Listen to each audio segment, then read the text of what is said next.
হচ্ছে আমার সবকিছু।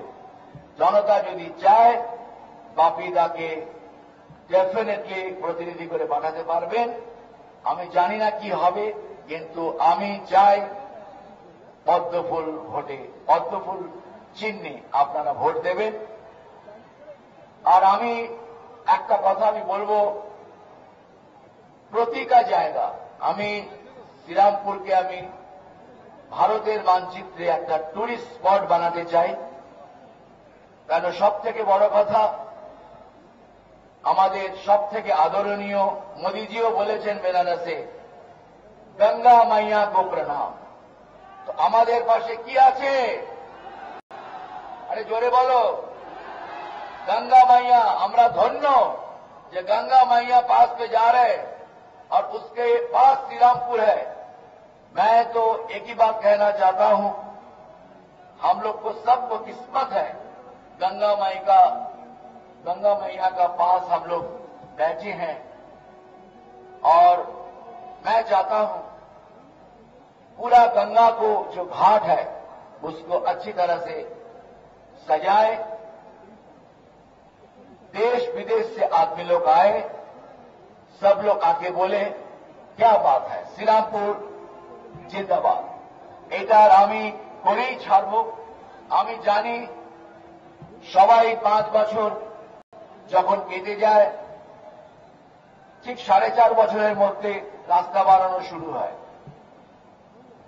আমি কিন্তু তা করব না, সেটা ভাববেন না যে 4.5 বছর পর আমি রাস্তা বানাতে আরম্ভ করলাম। আমি কথা দিচ্ছি, যদি আপনারা প্রতিনিধি করে পাঠান, আমি 2 বছরের মধ্যে আপনারা দেখবেন, দেখে তবে বাপিদাকে বলবেন বাপিদা কি করেছে শ্রীরামপুরের জন্য। এইটাই আমি চাই। আপনারা এত সুন্দর দর্শকরা বসে আছেন, আই লাভ ইউ। তোমরা আমার ভালোবাসা নেবে।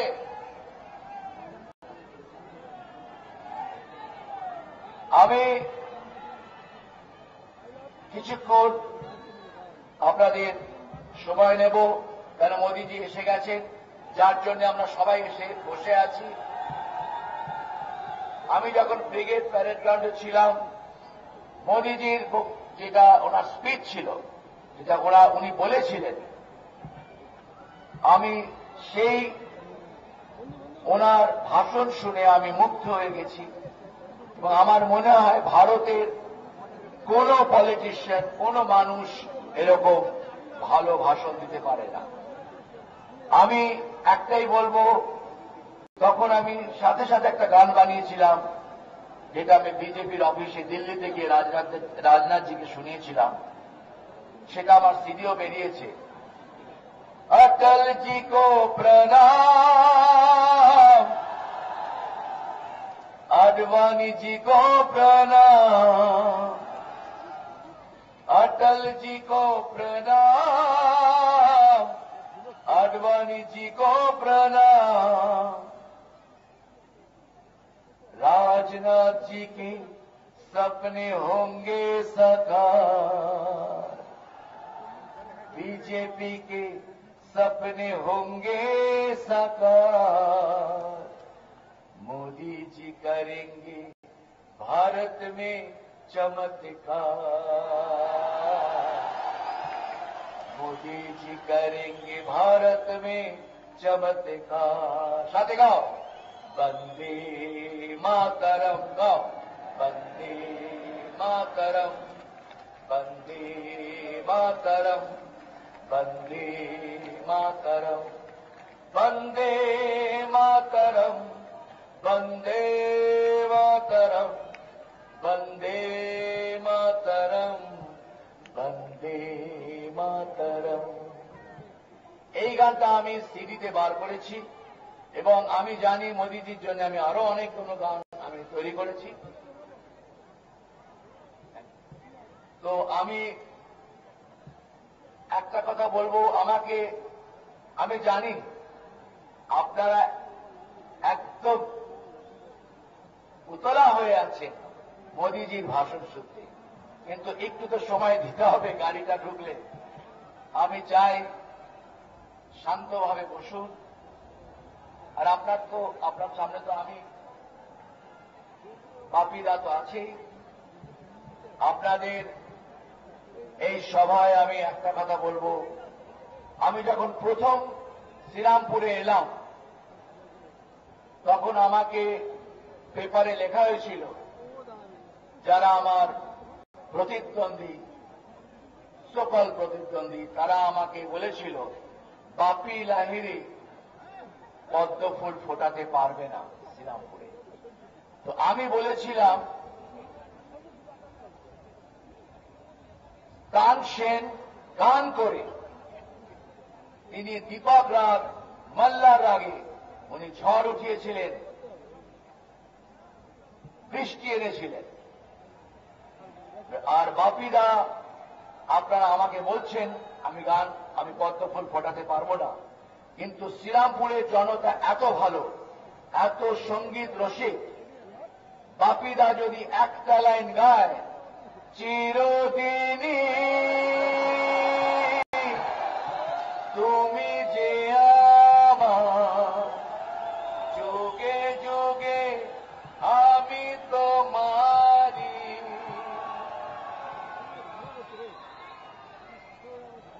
আমি আছি সেই যে তোমার, তুমি আছো সেই আমারি, ভালোবাসি আমি শ্রীরামপুরকে,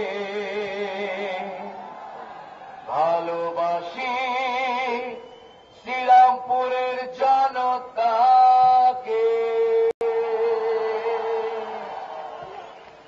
সত্যি আমি জানি না, শ্রীরামপুরের জনতা আমাকে জাদু করে নিয়েছে এবং আমি জনতার সেবা করতে এসেছি। বারবার আমি বলছি,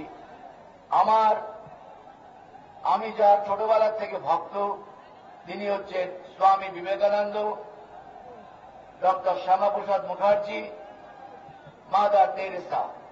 তো আমি চাই শ্রীরামপুরে ভালো একটা হসপিটাল হোক, যাতে আইসিসিউ থাকে, ভালোভাবে বড় বড় ডাক্তাররা আসে।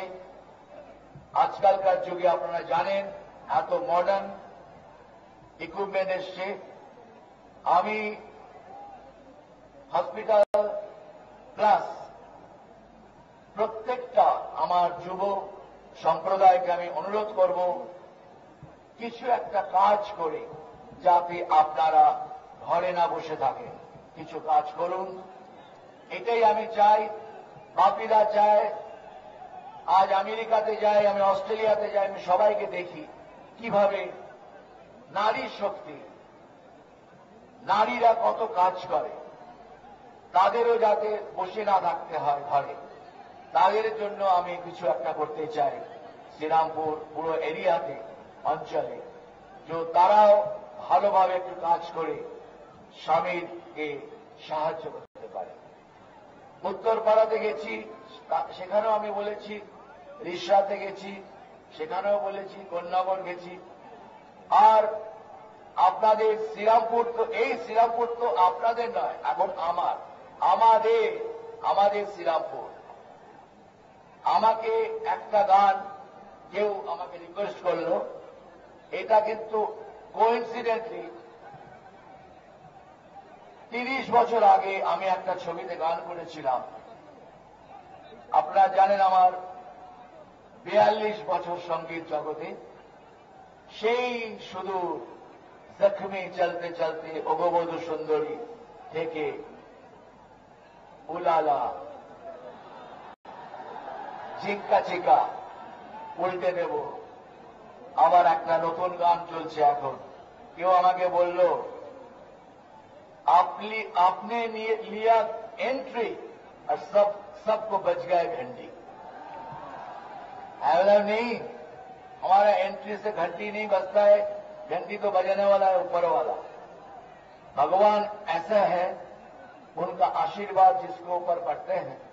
आज देखिए मोदी जी को चेहरा में, मोदी जी का भाषण में मोदी जी का सब उनका पर्सनालिटी में लगता है कोई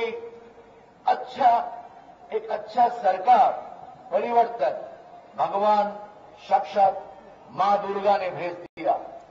मैं मोदी जी को मैं नमस्कार करता हूं, प्रणाम करता हूं, सलाम करता हूं। मैं जानता हूं ऐसा पॉलिटिशियन बहुत सालों का बाद इंडिया में आए और आप लोग सब मोदी जी का सन उनका हाथ स्ट्रॉन्ग करने के लिए शक्त हाथे जाके কেন্দ্রতে দাঁড়াতে পারে। আমরা যে 4-5 জন বসে আছি, চন্দন মিত্রজি, জর্জ বেকারজি, সবাই আরামবাগ থেকে এসছেন,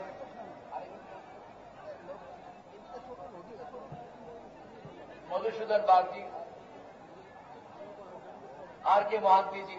আমি চাই পুরো হুগলি জেলায় খালি এই কালারই দেখা উচিত। কি কালার?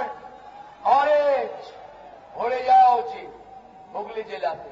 আপনারা নিশ্চয়ই সবাইকে মন দিয়ে প্রাণ দিয়ে জয়যুক্ত করবেন, এটা আমার অনুরোধ। আমি জানি আপনারা ভাবছেন বিজেপি কি করবে, কিন্তু এটা কেন্দ্রের লড়াই। আমরা এসছি কিন্তু সবাই লোকসভা কেন্দ্রে ভোট মানে লোকসভা কেন্দ্রে প্রার্থী হয়ে।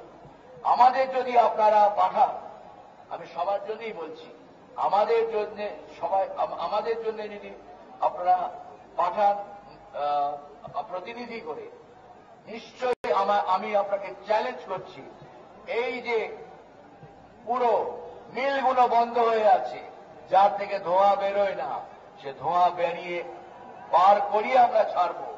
আমাদের যদি পাওয়ার দেবেন, তো আমি মোদিজিকে আমি নিজে হাতে বলবো। আমি ছোটবেলায় যখন জিজি রোড দিয়ে যেতাম, তখন মিল যখন ভাঙত তখন গাড়ি বেরোনোর জায়গা ছিল না। এখন মিলগুলো লাগে একদম কিছু নেই, একটা জাস্ট চোঙা বসে আছে। যাই হোক, আমার বক্তব্য আমি বলবো যে আমি চাই পুরো হুগলি জেলা উন্নতি হোক। শ্রীরামপুর তো আপনারা আমার নিজের আপনজন। এখনই আমাকে কৃষ্ণাদি বললেন আপনি একটা গান করেছিলেন, সেই গানটি শোনান। সেই গানটিতে দেখুন, তখন আমি জানতাম না আমি আজ বিজেপি প্রার্থী হয়ে আপনাদের সামনে আসব। গানটার কথা আমি গাইলে আপনারা বুঝতে পারবেন। বলো তার কি অপরাধ, জন্ম হয়েছে যার পাকে, ওদের ক্ষমা দিয়ে তুমি ওটাও পদ্ম করে তাকে। ভুল পথে গেলে তুমি এসে হাত ধরো প্রভু, মঙ্গল দ্বীপ জেলে অন্ধকারে দু চোখ আলো করো প্রভু। তবু যারা বিশ্বাস করে না তুমি আছো, তাদের মার্জনা করো প্রভু। এটা আমার এত বছর আগেকার গান। তার মধ্যে পদ্ম কথাটা শ্রী গৌরীপ্রসন্ন মজুমদার এত বড় গীতিকার ছিলেন, তিনি লিখেছিলেন। তো আমার মনে হয় এবার সেই সময় ফিরে এসছে ঘরে ঘরে পদ্ম ফোটানোর। আপনারা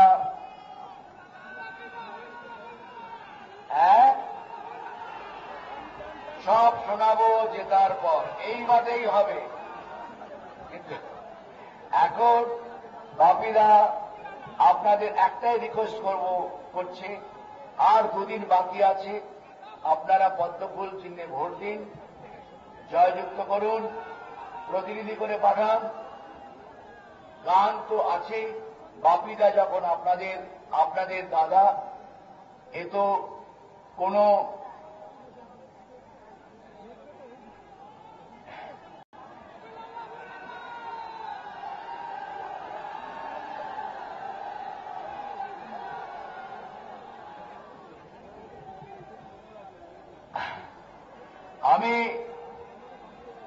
আমি জানি আপনারা কি চাইছেন, কিন্তু কি হয় জানেন, এটা একটা এত বিশাল সভা, রেসপেক্টেবল সভা। বাপিদা ডিস্কো ড্যান্সার, ডিস্কো কিং বলা হয়, কিন্তু আমি সেদিকে যেতেই চাই না, সেটা তো আলাদা ব্যাপার। কিন্তু আমি একটা কথা বলবো, আপনারা একটা আমি সুন্দর গান শোনাচ্ছি,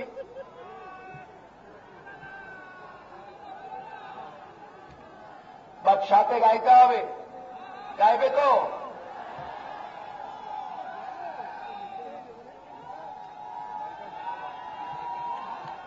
हम बंदे हैं प्यार के,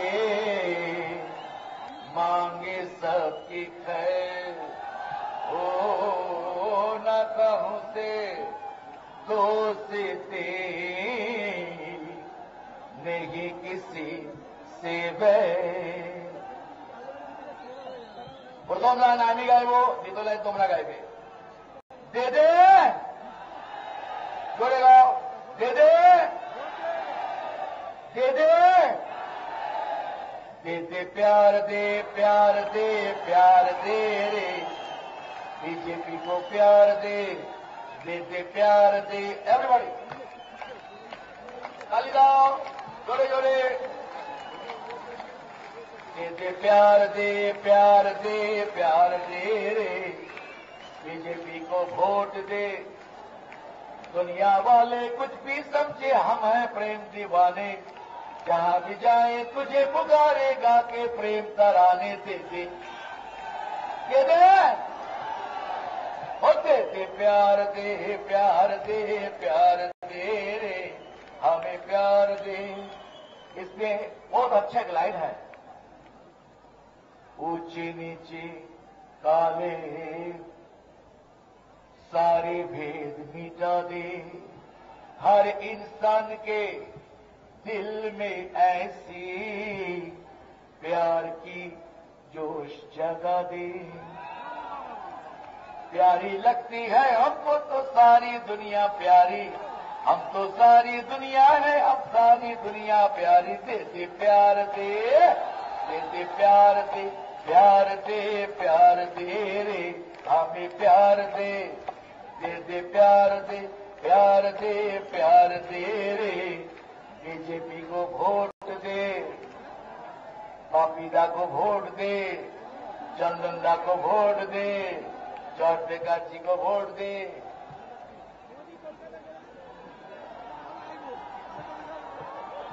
और আমি बस बस ठीक बोलेছো, क्या बात है।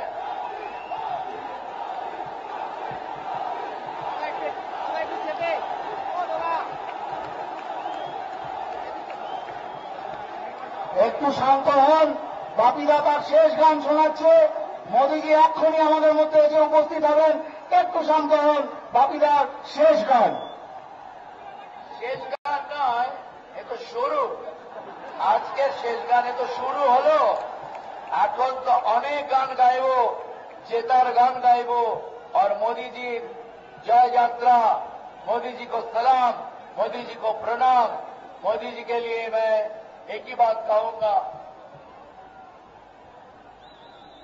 वंदे मातरम।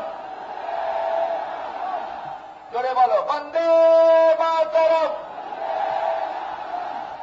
भारत माता की, भारत माता की, भारत माता की। আমি একটাই কথা বলবো, আপনারা একটা কথা মনে রাখবেন, উনি এত ব্যস্ত, তাও আমরা সবাই বিজেপির প্রার্থী হিসাবে আমরা রিকোয়েস্ট করেছিলাম। উনি আজ আমাদের কথা রেখেছেন, শ্রীরামপুরে এসে গেছেন, এবং আমি চাই আপনারা একটাই নাম দেখে ভোট দেবেন, তাকে মোদিজি। ব্যাস, আমি এটাই আমি বলবো, আপনারা বুদ্ধিজীবী লোক,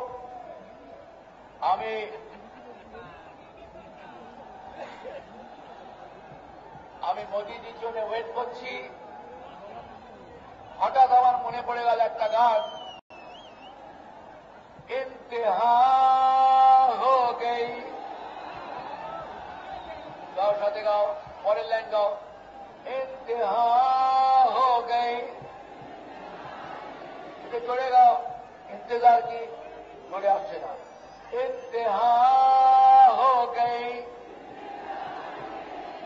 आ गया मोदी जी, सलाम मोदी जी, प्रणाम मोदी जी, सलाम मोदी जी। घर घर में हर हर मोदी, घर घर, जोर से बोलो, घर घर।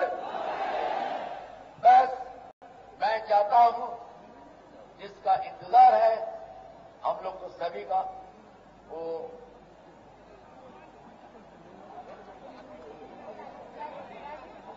अच्छा चलिए, उन्होंने रिक्वेस्ट किया हर स्टेज में डिस्को डांसर का गाना होता है, तो आपने तो डिस्को डांसर बनाया, आप क्यों नहीं गा रहे? तो कृष्णा जी रिक्वेस्ट किया तो मैं गा रहा हूं, आप लोग भी गाओ साथ में। याद आ रहा है, तो बात क्या था? হ্যাঁ, সাথে গাও, সাথে গাও। এখন বাপিদার তোমরা সব ছোট ভাই সাথে গাইবে। याद आ रहा है, कहाँ हम कहाँ तुम, हुए तुम कहाँ तुम, अभी जाए दीवार। ओ याद आ रहा है तेरा प्यार। धन्यवाद, খুব সুন্দর গাইছো। সাথে আমি একটা কথা বলবো, সবাইকে আমার প্রণাম, জনতাকে আমার প্রণাম, এই ভালোবাসাটুকু রাখবেন। বাপিদা সবসময় আপনাদের জন্য আছে এবং থাকবে। আরেকবার বলুন, বন্দে বন্দে নরেন্দ্র মোদী স্বাগতম, নরেন্দ্র মোদী স্বাগতম, মোদী জি স্বাগতম, স্বাগতম স্বাগতম, स्वागतम स्वागतम स्वागतम, मोदी जी स्वागतम स्वागतम स्वागतम, स्वागतम स्वागतम स्वागतम, मोदी जी स्वागतम स्वागतम, मोदी जी स्वागतम स्वागतम स्वागतम, मोदी जी स्वागतम स्वागतम स्वागतम, मोदी प्रधानमंत्री मोदी जी स्वागतम स्वागतम स्वागतम, मोदी प्रधानमंत्री मोदी जी स्वागतम स्वागतम स्वागतम, प्रधानमंत्री मोदी जी स्वागतम स्वागतम, प्रधानमंत्री मोदी जी स्वागतम स्वागतम स्वागतम, नवीन सिंह स्वागतम स्वागतम स्वागतम, सीतापति जी स्वागतम स्वागतम स्वागतम।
সব প্রতীক্ষার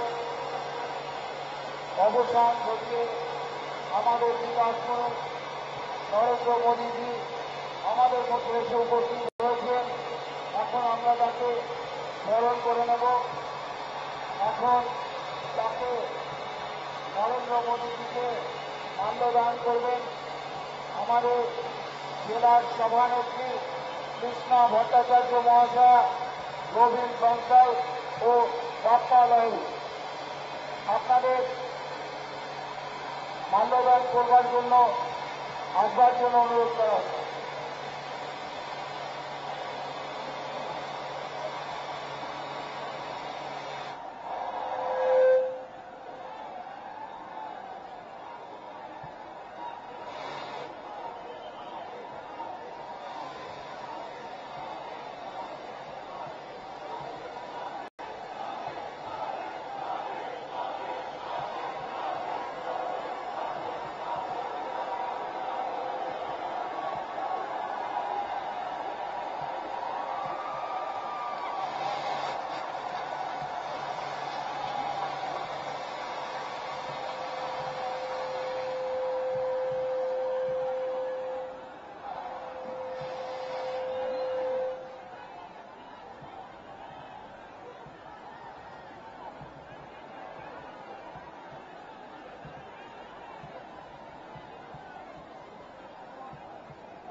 ফুলের বুকে দিয়ে সম্বর্ধনা দেবেন চন্দন মিত্র মহাশয়। ডাক্তার চন্দন মিত্র মহাশয় ফুলের বুকে দিয়ে মোদীজিকে স্বাগত করছেন।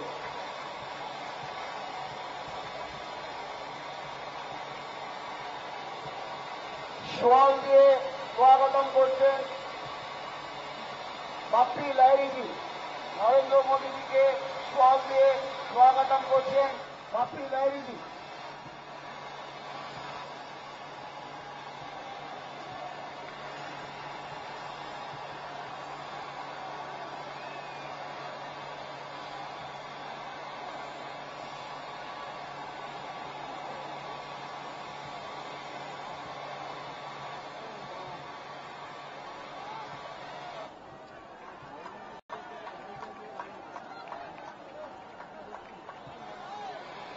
বাংলা মায়ের দামাল ছেলে, যার নেতৃত্বে সারা পশ্চিমবঙ্গের ভারতীয় জনতা পার্টির জোয়ার উঠেছে, আমাদের সকলের অত্যন্ত প্রিয় রাজ্য সভাপতি রাহুল সিনহা আপনাদের সামনে কিছু বলছেন।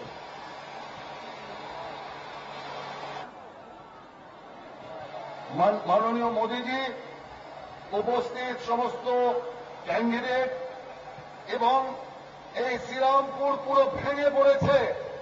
এখানে যত লোক, বাইরে তার চেয়ে বেশি লোক, অতএব এখানে জায়গা নেই, আরো বড় জায়গা দরকার ছিল। আমি আপনাদের সামনে শুধু একটাই আবেদন করব, যে আবেদন মোদীজি করে গেছেন 5 ফেব্রুয়ারি ব্রিগেড প্যারেড গ্রাউন্ডে 42টা সিট বাংলা থেকে জেতাতে হবে মোদীজির সরকার করবার জন্য। আর সেই 42টা সিট আপনারা জেতান, 42টা সিট বাংলা থেকে পাঠান। আর বাংলায় যে অনাচার, বাংলায় যে সিপিএম এর বদলে সিপিএম শাসন চলছে, তার নিস্তার আমরা করব। দিল্লিতে মোদীজির সরকার, রাজ্যেও হবে 2016-তে বিজেপি সরকার। এই কথা বলে আপনাদের সবাইকে নমস্কার জানিয়ে আমার বক্তব্য শেষ করলাম। বন্দে মাতরম। ধন্যবাদ মোদী রাহুল সিনহাজিকে। এখন বক্তব্য রাখুন।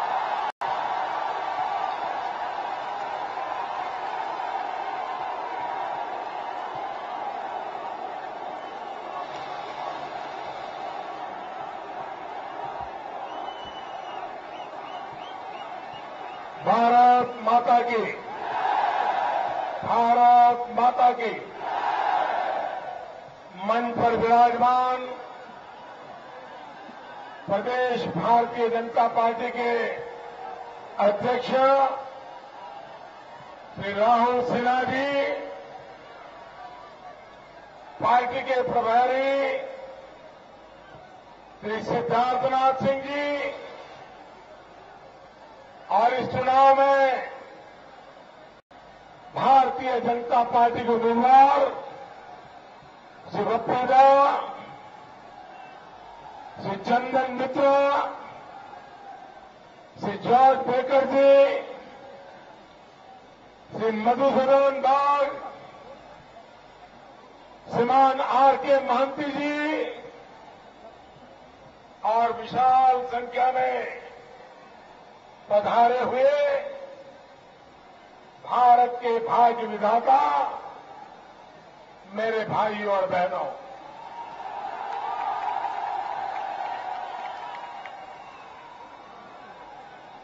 मैं आज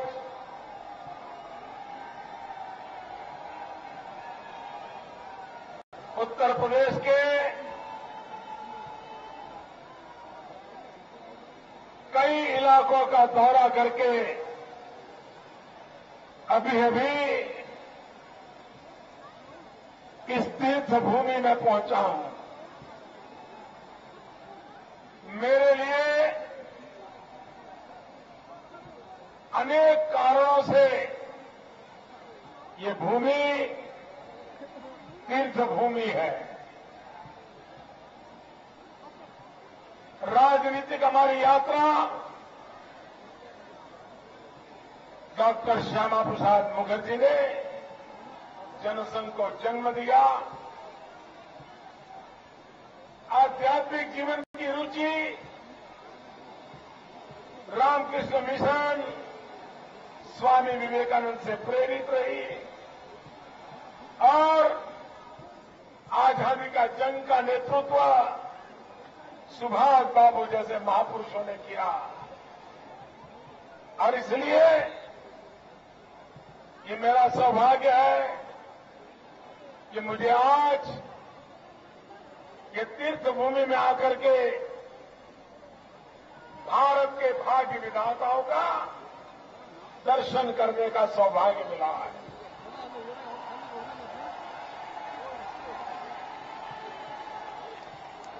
जो दिल्ली में बैठ करके पॉलिटिकल पंडित एयर कंडीशन कमरे में बैठ करके हिसाब किताब लगाते हैं इस चुनाव में किसका स्विंग पॉजिटिव है, किसका स्विंग नेगेटिव है, कौन 1% आगे जाएगा, कौन 1% पीछे जाएगा, इसका हिसाब लगा रहे हैं।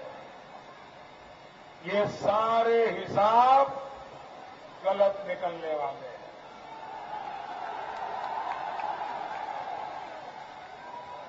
चुनाव के नतीजे क्या होने वाले हैं, अगर इन पॉलिटिकल पंडितों को समझना है तो जरा इस रैली को आकर के देखें।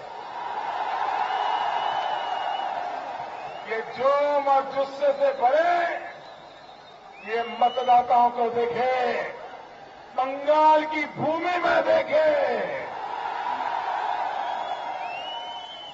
पता चल जाएगा हवा का रुख क्या है।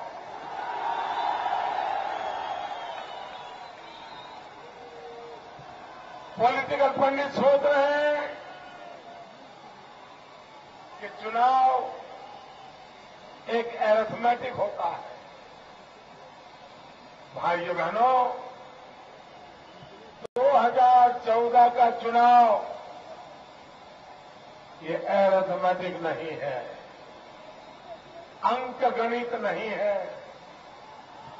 ये 2014 का चुनाव 125 करोड़ देशवासियों के मन की केमिस्ट्री का चुनाव है। और भाइयों बहनों, एरिथमेटिक में एक में एक मिलता है, 2 हो जाते हैं, लेकिन केमिस्ट्री में एक के साथ एक जुड़ता है, 11 हो जाते हैं। और इसलिए भाइयों बहनों, ये चुनाव किसी ने सोचा नहीं, कल्पना नहीं की ऐसे परिणाम लाने वाला है। भाइयों बहनों, सुभाष बाबू ने कहा था, पूरे देश को आह्वान किया था। सुभाष बाबू का नारा था, तुम मुझे खून दो, तुम मुझे खून दो। सुभाष बाबू ने कहा था, तुम मुझे खून दो, मैं तुम्हें आजादी दूंगा। भाइयों बहनों, उसी महापुरुष से प्रेरणा लेकर के मेरा जैसा एक छोटा सेवक आप सबको हाथ जोड़ के प्रार्थना कर रहा है। आप मुझे, सुभाष बाबू ने कहा था, तुम मुझे खून दो, मैं तुम्हें आजादी दूंगा। मैं कह रहा हूं, तुम मुझे साथ दो, मैं तुम्हें स्वराज्य दूंगा।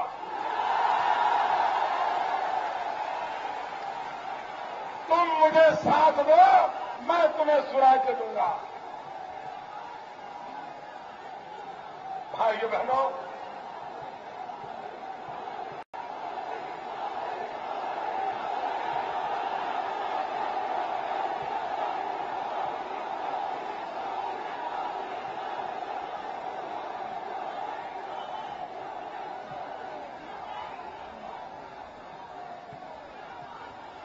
भाइयों बहनों,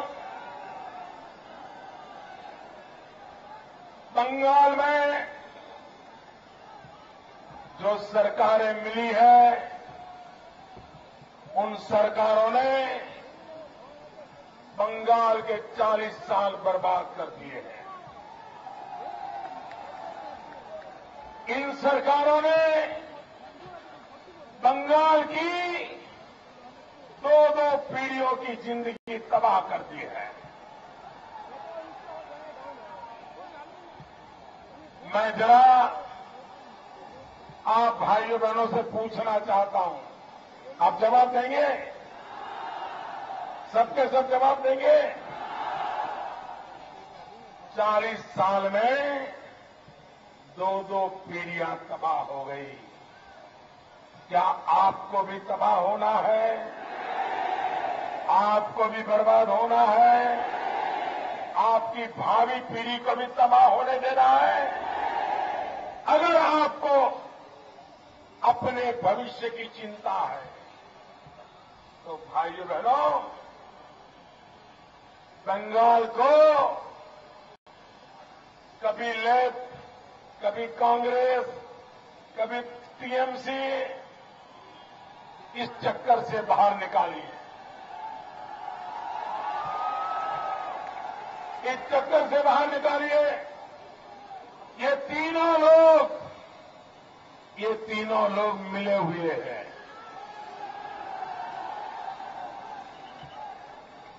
एक ही चट्टे बट्टे के लोग हैं। आज अधिकृत रूप से कांग्रेस पार्टी ने बयान दिया है कि वे थर्ड फ्रंट का समर्थन करने के लिए तैयार है। अगर आपको थर्ड फ्रंट से समर्थन करना है तो फिर यहां चुनाव क्यों लड़ रहे हो? किसको मूर्ख बना रहे हो? भाइयों बहनों, आमतौर पे सत्ता दल के खिलाफ विरोधी दल सरकार को हटाने के लिए इकट्ठे आते हैं, गठबंधन करते हैं, रणनीति बनाते हैं। सत्ता में से सत्ता दल को पराजित करने के लिए जी जान से कोशिश करते हैं।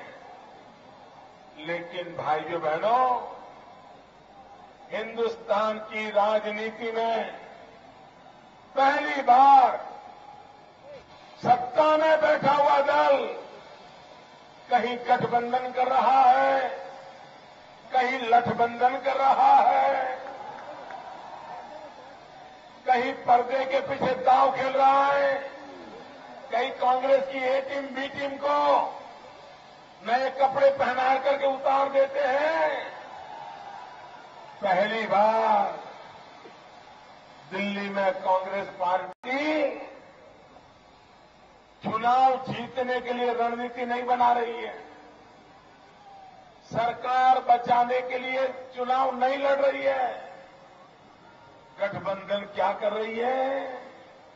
कुछ भी करो, कुछ भी हो जाए, जो देना पड़े दे दो, जो करना पड़े कर दो, जो मिले मिला लो, पर मोदी को रोको।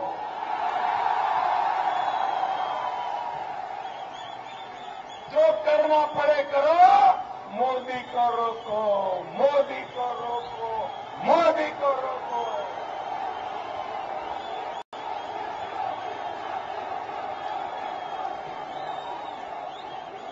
भाइयों बहनों, ये मोदी से इतना डर क्यों रहे हैं? मोदी से कांप क्यों रहे हैं? इनके पैर कांपने लगे हैं, डरने लगे हैं। उनको लग रहा है मोदी अगर आ गया, अगर मोदी आ गया, 16 तारीख के बाद इनकी जगह कहां होगी, इसका उनको पूरा।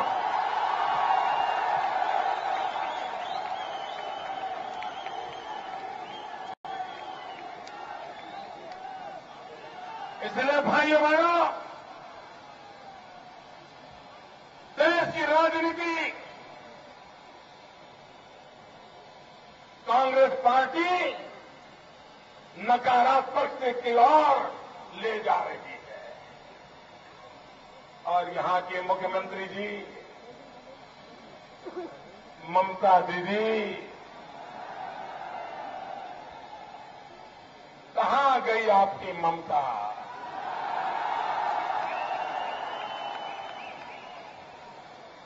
बंगाल के लोगों ने आपको कितनी आशा भरी नजरों से देखा था।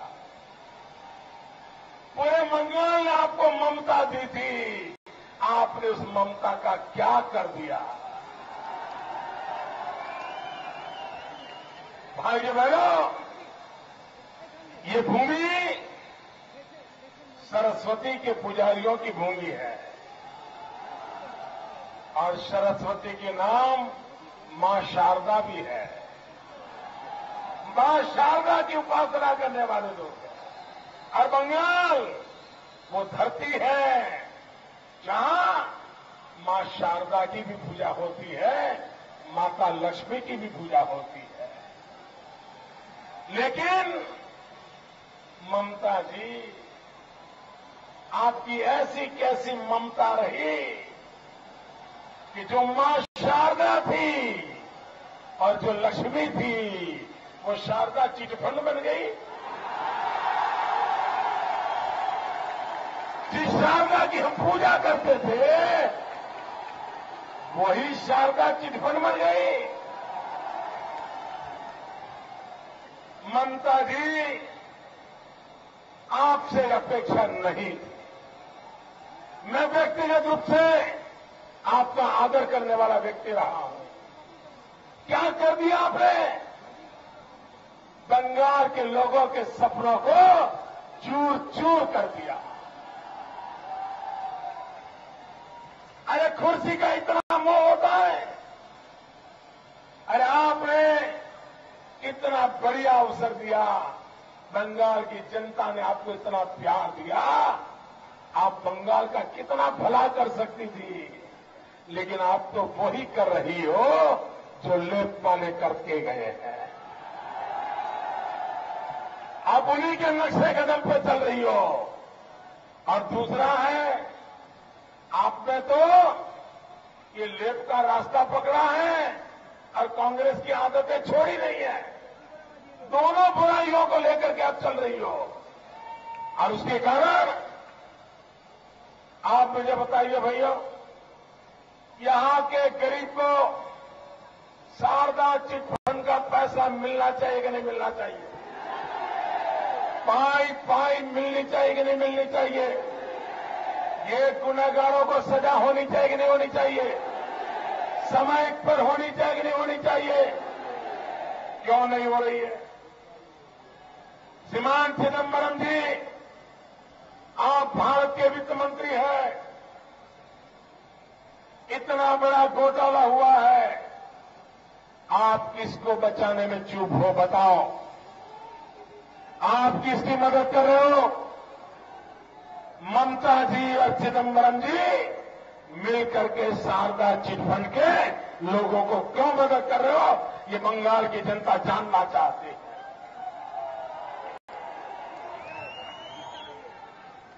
भाइयों बहनों, मैं बंगाल के, झारखंड के, उड़ीसा के जिन जिन प्रदेश के लोगों का शारदा चिटफंड में पैसा फंसा है, मैं आज ये मेरी तीर्थभूमि से घोषणा करता हूं, दिल्ली में सरकार बनने के बाद इसके ऊपर कड़क कार्यवाही की जाएगी। कोई चमरबंदी को छोड़ा नहीं जाएगा। ममता जी, मैं आपको आदर करता हूं, इसलिए कुछ लोगों ने मेरे ध्यान पे एक बात लाई है, अखबारों में भी मैंने पढ़ी है। मैं सार्वजनिक रूप से आपका ध्यान आकर्षित करता हूं। आपकी प्रतिष्ठा को उसके कारण बहुत दाग लग रहे हैं, आपके लिए अच्छा नहीं है, देश के लोकतंत्र के लिए अच्छा नहीं है, और इसलिए मेरा दायित्व बनता है कि मैं ये बात सार्वजनिक रूप से ममता दीदी तक पहुंचा दूं। आप अच्छी चित्रकार हैं, अच्छे पेंटिंग बनाती हैं। हमने सुना है पहले आपके पेंटिंग कभी 4 लाख में बिकते थे, कभी 8 लाख में बिकते थे, कभी 15 लाख में बिकते थे, लेकिन क्या कारण है, एक बार आपके चित्र 1 करोड़ रुपए से भी ज्यादा कीमत में गया। 1,80,00,000 में आपका चित्र बिका। देश गर्व करता है कि हमारे पास ऐसे चित्रकार हैं। हमें आदर होता है, और मैं कला का सम्मान करने वाला व्यक्ति हूं, लेकिन 1,80,00,000 में ये चित्र लेने वाला कौन था?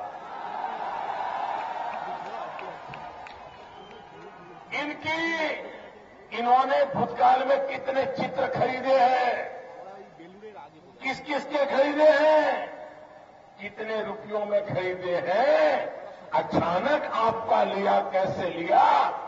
क्या बंगाल की जनता जानना चाहती कि नहीं चाहती है? अगर ममता जी इसके कारण अगर आपको दाग लगा है, तो आपको बंगाल की जनता की, जो कलाकारों की पुजारी जनता है, कला के पीछे समर्पित जनता है, जहां कला चोर लुटेरों के हाथ बिक जाए, ये बंगाल सहन नहीं कर सकता, बंगाल सहन नहीं कर सकता। और इसलिए भाइयों बहनों, मैं हैरान हूं, ममता जी हमारी, उसको बंगाल की चिंता इन दिनों कम है, कुर्सी की चिंता ज्यादा है। और 24 घंटे उनको लड़ने में मजा आती है, कुछ करने में मजा ही नहीं आती है। अरे ममता जी, अब आप मुख्यमंत्री बन गई, ये आंदोलन का जमाना पूरा हो गया, अब जनता की भलाई का काम करो ना। आदत जाती नहीं, उनके दिमाग में लेफ्ट वाले जैसे जुल्म करते थे और अपनी राजनीति करते थे। ममता को भी लगता है कि उसी जुल्म के सहारे काम चलेगा। ममता जी, वक्त बदल चुका है, वक्त बदल चुका है। ये पुलिस के सहारे सार्वजनिक जीवन में काम करने वालों लोगों पर झूठे केस दर्ज करा करके, पुलिस का डंडा चला करके आप कभी लोकप्रिय नहीं हो सकती। ये रास्ता नहीं है, ये रास्ता नहीं है। आप एक समर्पित नेता है।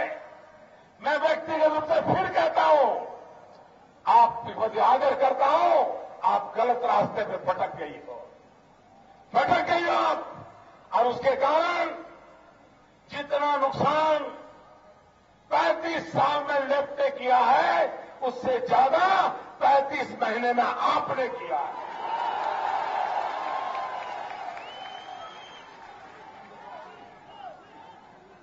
भाइयों बहनों, इन दिनों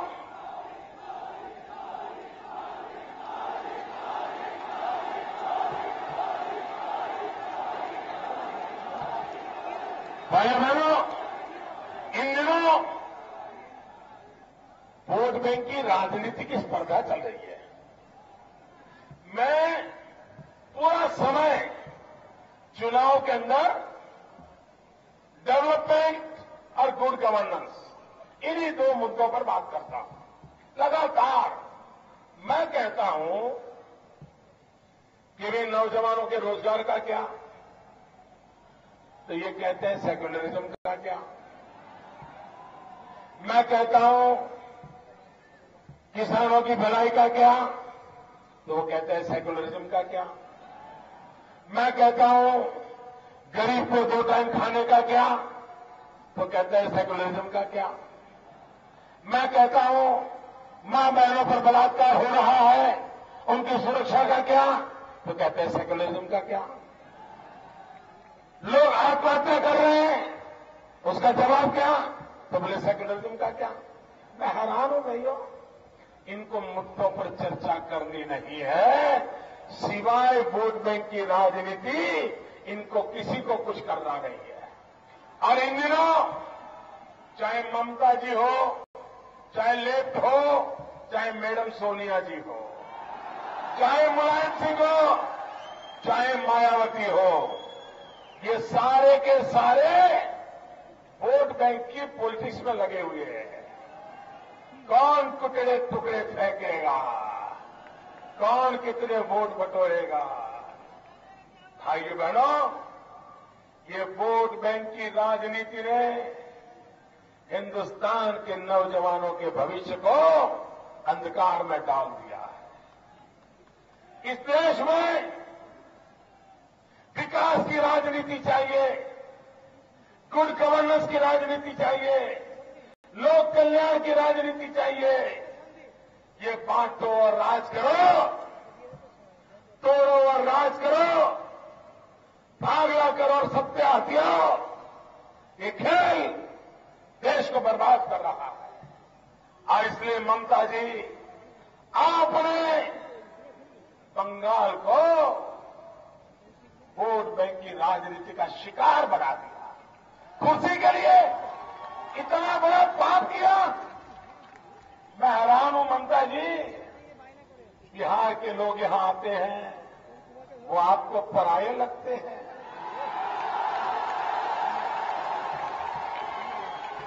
उड़ीसा के लोग आते हैं, आपको पराये लगते हैं।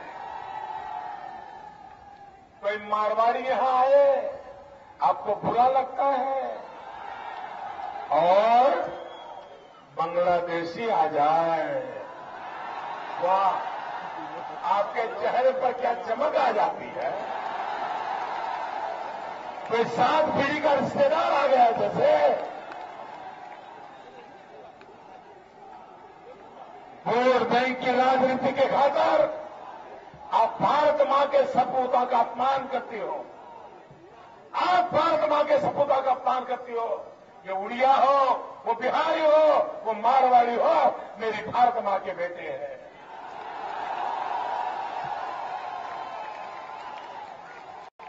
आप बांग्लादेशियों के लिए लाल झंडे बिठा रही हो। भाइयों बहनों लिख करके रखिए, 16 मई के बाद ये बांग्लादेशी बिस्तरा बोरिया बांध के तैयार रखे।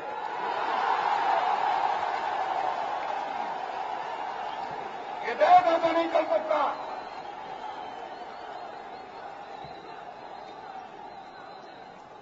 ये देश ऐसा नहीं चल सकता भाइयों। और इसलिए भाइयों बहनों, वोट बैंक की राजनीति कहलाकर आपकी खुशी के लिए हम आपको हिंदुस्तान को तबाह नहीं करने देंगे। हम जिएंगे तो भी देश की एकता के लिए, मरेंगे तो भी देश की एकता के लिए। एक भारत श्रेष्ठ भारत, ये हमारा मंत्र है। हम भारत को एक करना चाहते हैं। हम भारत को तोड़ने नहीं देंगे। हम मां के नहीं देंगे। मां के दूध में दरार नहीं होने देंगे। भाइयों बहनों,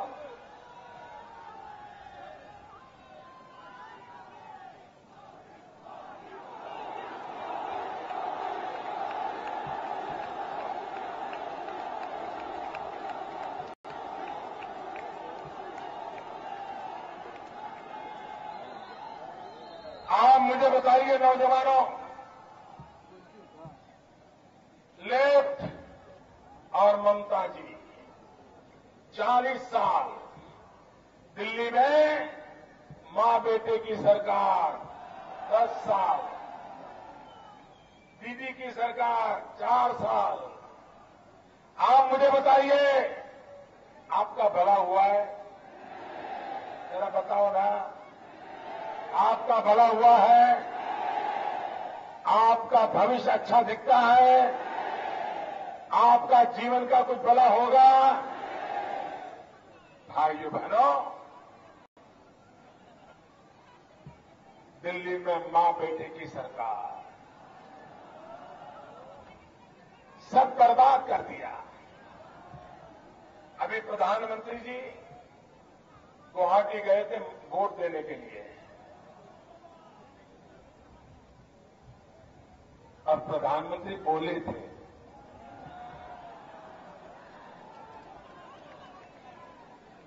प्रधानमंत्री बोले थे,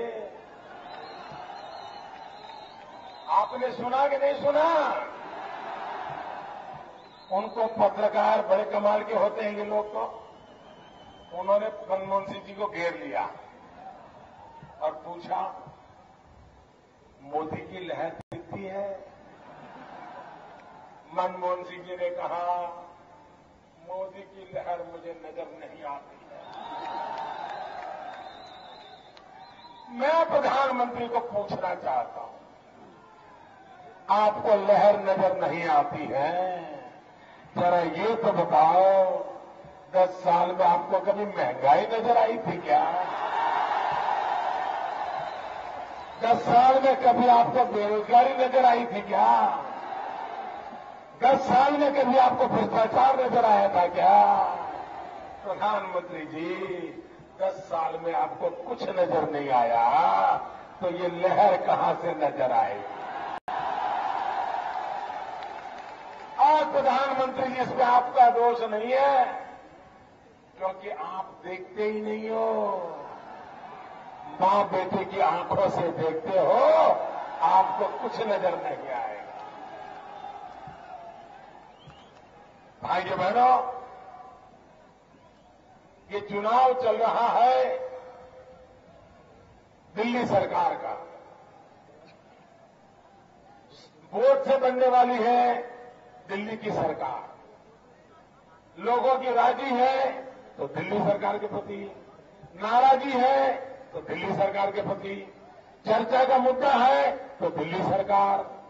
आप मुझे कहिए, अगर चुनाव दिल्ली सरकार का है तो दिल्ली सरकार के लोगों ने, कांग्रेस पार्टी ने अपने काम का हिसाब देना चाहिए कि नहीं देना चाहिए?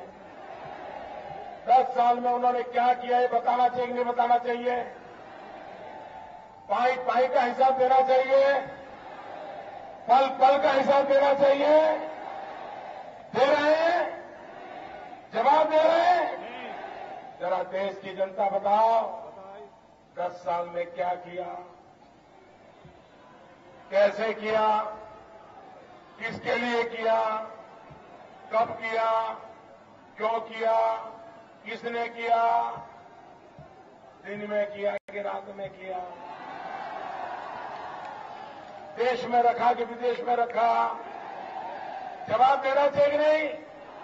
जवाब है। कांग्रेस पार्टी ने कहा था 100 दिन में महंगाई दूर करेंगे, महंगाई गई? महंगाई गई? जवाब देना चाहिए कि नहीं? कांग्रेस का कोई नेता महंगाई का मुंह बोलता है? मीडिया सोनिया जी बोलती है, उनका बेटा बोलता है, उनके सिपा सालार बोलते हैं, जवाब ही नहीं दे रहे। वो देश की जनता को अपनी जेब में मानते हैं। भाइयों बहनों,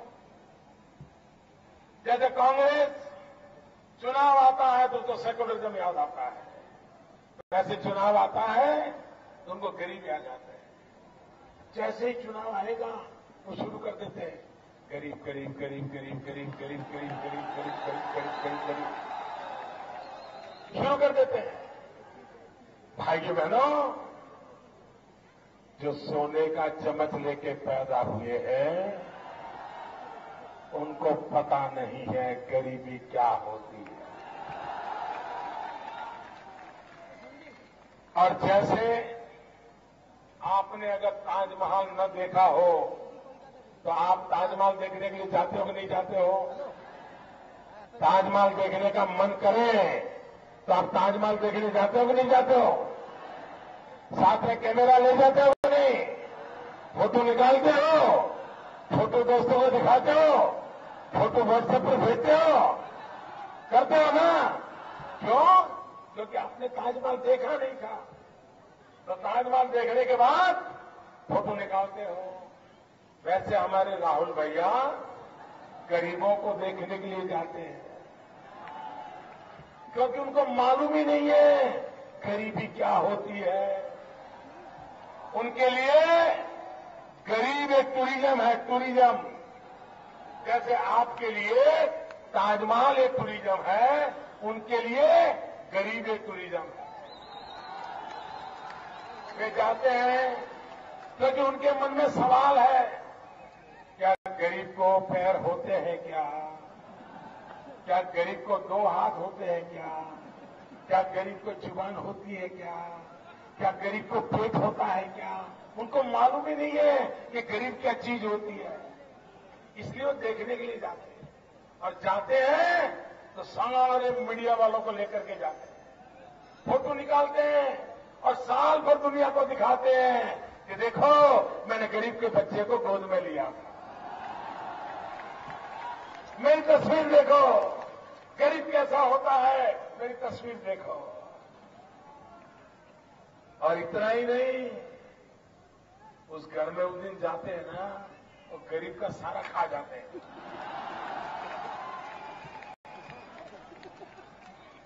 राहुल भैया, आपके लिए गरीब सिर्फ वोट पाने का हथियार है। और आप कहते हो कांग्रेस एक सोच है, आपकी सोच क्या है मैं बताता हूं। आपने कहा था गरीबी गरीबी कुछ होता नहीं है, गरीबी तो सिर्फ स्टेट ऑफ माइंड होता है, एक मन की अवस्था होती है। अरे राहुल भैया, आपने ये कहा था कि जब तक मैं गरीब की बात नहीं करता मुझे मजा नहीं आता। जैसे कुछ लोग होते हैं ना, क्रिकेट की बात नहीं करते मजा नहीं आता, सिनेमा की बात न करें मजा नहीं आता, बढ़िया खाने की बात न करें मजा नहीं आता। ऐसे इनको गरीब की बात न करें मजा नहीं आता। राहुल भैया, आपके लिए गरीबी की बातें मजा और आनंद का साधन है। हम जब गरीब को याद करते हैं रात को नींद नहीं आती है, बेचैन हो जाते। आपके और हमारे में ये फर्क है।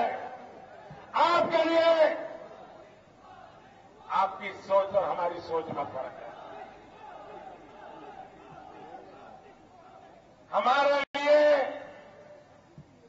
ये देश क्या है, आपके लिए देश क्या है। राहुल भैया, आपने कहा था कि हिंदुस्तान ये मधुमक्खी का छाता है, हनी भी है, हनी भी। और आप मुंह खोल करके बैठे हो। आपके लिए भारत मधुमक्खी का छाता होगा, हमारे लिए भारत हमारी मां है, मां। हमारे लिए भारत ये मातृभूमि है, आपके लिए भारत मात्र भूमि ही है। हमारे लिए ये मातृभूमि है, आपके लिए ये सिर्फ मातृभूमि है। हमारे लिए भारत हमारी माता है, आपके लिए भारत तुम्हारी मां का है।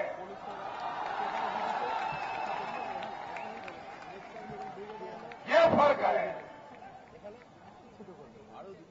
और आप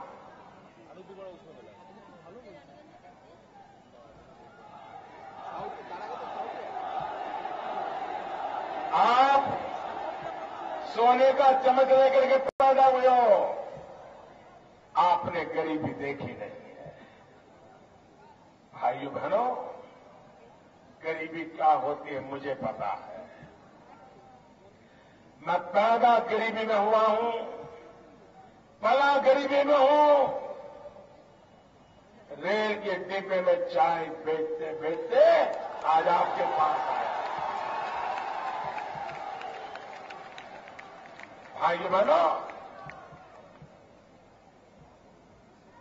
ये कांग्रेस, ये तृणमूल, ये लेफ्ट, गरीबों की मजाक उड़ाना बंद करो। हमारे गांव पर नमक छिड़कना बंद करो। मेरे नौजवानों, ये हमारा बंगाल जूट मिल के कारखाने कितनी रोजी रोटी देते थे, आज ताले लग गए ना, सब गया। कौन जिम्मेवार, कौन जिम्मेवार। भाइयों बहनों, मेरे अहमदाबाद में कांग्रेस के जमाने में सैकड़ों मिलें बंद हो गई। अहमदाबाद जाओ, हिंदुस्तान का मैनचेस्टर कहा जाता था, सब बंद हो गया। सारे लोग बेरोजगार हो गए। गरीब लोग मजदूरी करके भी कमा नहीं पाते थे। भाइयों बहनों, 10 साल में हमने टेक्सटाइल इंडस्ट्री में ऐसा रिवाइव किया, सारे मजदूरों को रोजी रोटी मिल गई और आज टेक्सटाइल इंडस्ट्री में गुजरात नाम कमाने लगे। क्या ये बंगाल में नहीं हो सकता है? क्या जूट की मिलें नई ताकत के साथ भी खड़ी नहीं हो सकती? नौजवानों को रोजगार दे नहीं सकता? लेकिन ऐसी सरकार है तो कुछ नहीं होगा। और इसलिए भाइयों बहनों, अब अभी तो आपकी मुसीबत है झेलो। बंगाल में आपने जो मुसीबत लाए हो उसको झेलो, लेकिन दिल्ली में तो बचो, दिल्ली में तो बचो। दिल्ली में तो यहां से मत भेजो इनको। ये कमल को भेज दो दोस्तों, आपकी समस्याओं का समाधान मैं कर दूंगा।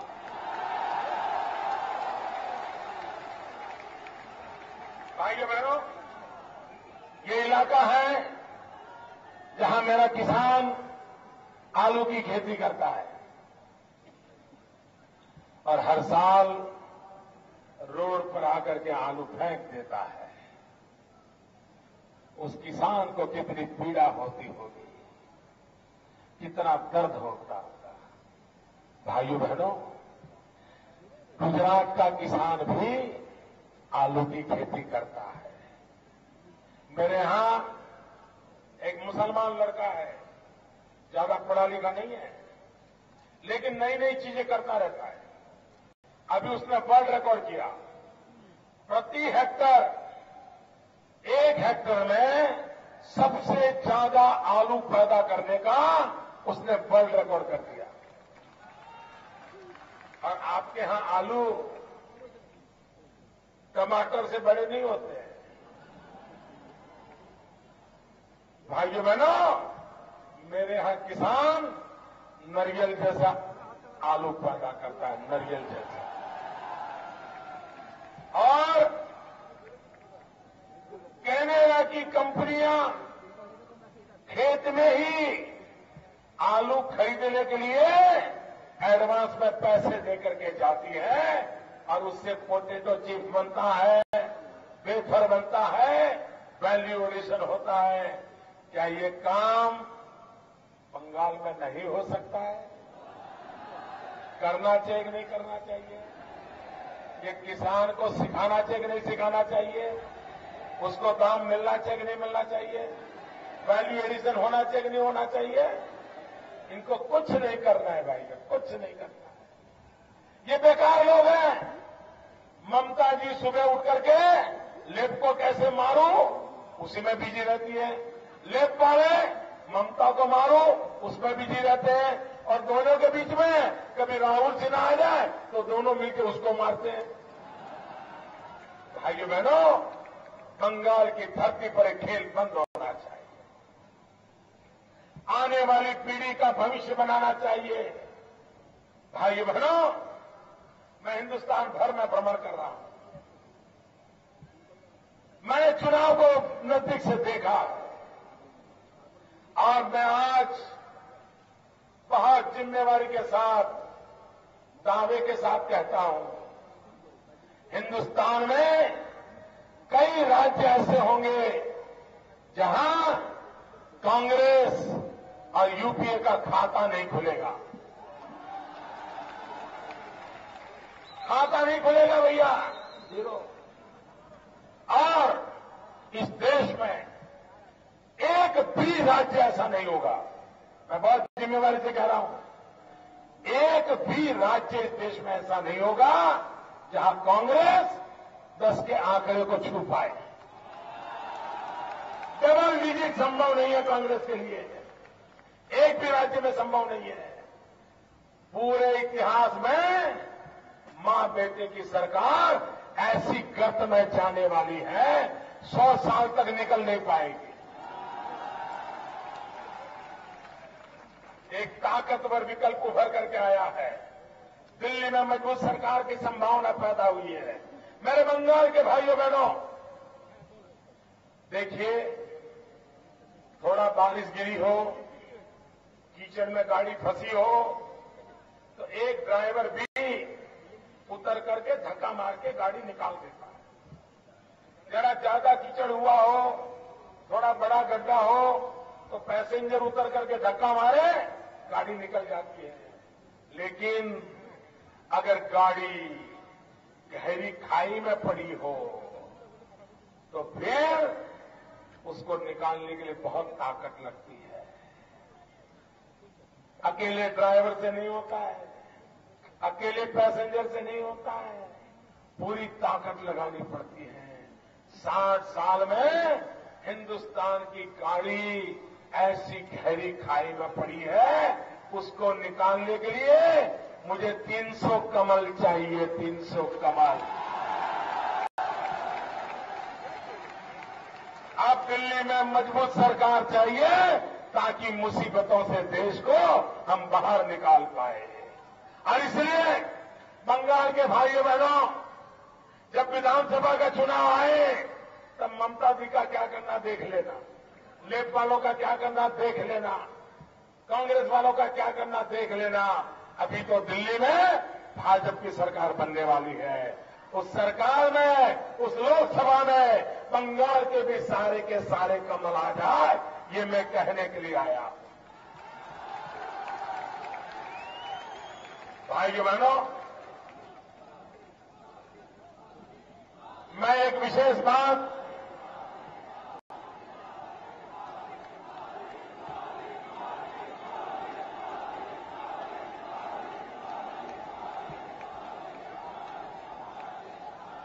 भाइयों बहनों, मैं एक विशेष बात खास करके 18 से 28 उम्र के नौजवानों से करना चाहता हूं। यहां है 18 से 28 वाले, 18 to 28 है। दोस्तों, राजनीति के परे हो गई, राजनीति जितनी करनी थी कर ली। मैं मेरे दिल की बात आपसे बताना चाहता हूं। बताऊं? 18 से 28 के हाथ ऊपर करके बोलिए, बताओ। ये राजनीति की बात नहीं है। आप बोर तो नहीं हो जाओगे ना? थक तो नहीं जाओगे ना? बताओ। मेरे दिल की बात है दोस्तों। मैं आपका भाई हूं, मैं आपका दोस्त हूं, मैं आपका साथी हूं, और इसलिए मन की बात आपसे शेयर करना चाहता हूं। देखिए मित्रों, विद्यार्थी के जीवन में वो कितनी पढ़ाई क्यों न करे, लेकिन +2 की एग्जाम का महत्व बहुत होता है। कहीं उसको +2 बोलते हैं, कहीं उसको 12th बोलते हैं, कहीं इसको 12वीं बोलते हैं। हर विद्यार्थी के मन पर, हर विद्यार्थी के परिवारजनों के मन पर +2 की एग्जाम का बड़ा टेंशन होता है, बड़ा दबाव होता है। उसके मन में मां बाप को भी लगता है 12th में बेटा अच्छा कर दे, बेटे को भी लगता है, बेटी को भी लगता है अगर 12th में अच्छा हो गया तो जिंदगी के सारे दरवाजे खुल जाएंगे। डॉक्टर बनना है, इंजीनियर बनना है, वकील बनना है, आईएएस, आईपीएस, जो होना है वहीं से गाड़ी चलने वाली है। बराबर है? सही है? और अगर 12th में गड़बड़ हो गई तो दुनिया डूब जाती है ना, सब बेकार जाता है ना। विद्यार्थी के जीवन में 12th की एग्जाम का जितना महत्व है, उतना ही व्यक्ति के पूरे जीवन में, भले वो 80 साल जिए, 90 साल जिए, 100 साल जिए, लेकिन हर व्यक्ति के जीवन में 18 से 28 की उम्र सबसे महत्वपूर्ण होती है। उसकी जिंदगी के सारे फैसले 18 से 28 में ही होते हैं। और अगर 18 से 28 में अगर उसकी जिंदगी में वो कुछ नहीं कर पाया तो पूरी जिंदगी कुछ नहीं कर सकता। उसको जो कुछ भी करना है, जिंदगी के सारे फैसले, भविष्य की सारी नींव, सब कुछ इसी उम्र में रखना पड़ता है। कोई 75 साल का बूढ़ा हो, उसके अगर 5 साल बिगड़ जाए तो उसका कुछ बिगड़ता है? कुछ बिगड़ेगा क्या? कोई 60 साल का रिटायर्ड आदमी हो, उसके 2 साल बिगड़ जाए तो कोई फर्क पड़ता है क्या? लेकिन 18 से 28 उम्र का नौजवान हो और उसके अगर 5-10 महीने भी खराब हो गए तो उसकी जिंदगी बर्बाद होगी कि नहीं? जरा मुझे जवाब दीजिए, जिंदगी बर्बाद होगी कि नहीं? जिंदगी अटक जाएगी नहीं? अरे 18 से 28 की उम्र में अगर 5 दिन भी खराब हुए ना, पूरी जिंदगी तबाह हो जाती है। एक मौका चला गया, जिंदगी गई समझो। 18 से 28 की उम्र के नौजवान, देश का बाद में सोचना, मोदी का बाद में सोचना, भाजपा का बाद में सोचना, आपका अपना तो सोचो। आपको अपनी जिंदगी बनानी है, मुझे बताइए 18 से 28 में आप अच्छी जिंदगी बनाना चाहते हो, जीवन भर सुखी रहने के लिए मजबूत नींव डालना चाहते हो, 18 से 28 की उम्र का महत्व समझते हो? अगर समझते हो, अगर दिल्ली में आपका दुर्भाग्य हो और कोई निकम्मी सरकार आ गई तो आपके 18 से 28 का क्या होगा? पानी फिर जाएगा कि नहीं? सब तबाह हो जाएगा कि नहीं? और इसलिए 18 से 28 उम्र के नौजवान, आप 5 साल की अपनी जिंदगी को दांव पे मत लगाइए। जिंदगी के महत्वपूर्ण समय में से 5 साल बर्बाद मत होने दीजिए। अगर दिल्ली में निकम्मी सरकार आई तो आपकी तो पूरी जिंदगी तबाह हो जाएगी। और इसलिए आपके अपने भविष्य के लिए 18 से 28 की जिंदगी बनाने के लिए दिल्ली में मजबूत सरकार चाहिए, दिल्ली में काम करने वाली सरकार चाहिए, दिल्ली में आपका भाग्य बदलने वाली सरकार चाहिए। भाइयों बहनों, 60 साल तक आपने शासकों को चुना है, 60 महीने के लिए इस सेवक को अवसर दीजिए। मैं विश्वास करता हूं, मैं आपकी जिंदगी बदल दूंगा, मैं आपके भाग्य को बदल दूंगा। और इसलिए भाइयों बहनों, भारतीय जनता पार्टी की कमल निशान पर बटन दबा करके भाजपा के सभी उम्मीदवारों को विजयी बना करके दिल्ली में एक मजबूत सरकार बनाइए। भाइयों बहनों, 30 तारीख को आपका मतदान है। आपके दिमाग में कमल है, आपकी जुबान पे कमल है, आपके दिल में कमल है, लेकिन 30 तारीख को पोलिंग बूथ में जाकर के इस कमल को उंगली पर उतारना पड़ता है। जो जुबान पे है, जो दिमाग में है, जो दिल में है, वो कमल पोलिंग बूथ पे जाकर के मशीन पे बटन दबाना चाहिए। आपने भी दबाना चाहिए, औरों को भी ले जाना चाहिए। भारतीय जनता पार्टी की सरकार बनाओ। आप लोगों ने जो प्यार दिया है, मुझे अब अवसर दीजिए, मैं आपकी समस्याओं का समाधान करूंगा। भारत माता की, भारत माता की।